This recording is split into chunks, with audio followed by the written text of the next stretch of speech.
दत्त जयंती उत्सव संपूर्ण शहरात धार्मिक वातावरणात साजरा करण्यात आला. दत्त जयंतीनिमित्त शहरातील छोट्या मोठ्या सर्वच दत्त मंदिरात धार्मिक कार्यक्रमांचे आयोजन करण्यात आले होते.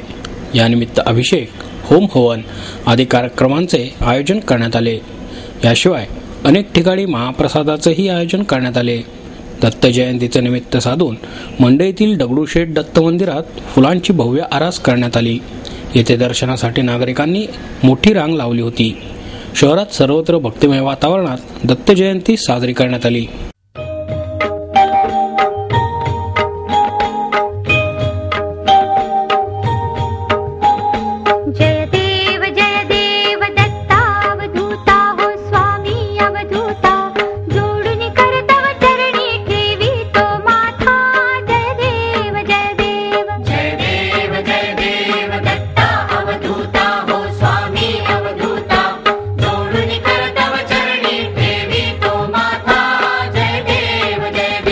अवतरसी तू ये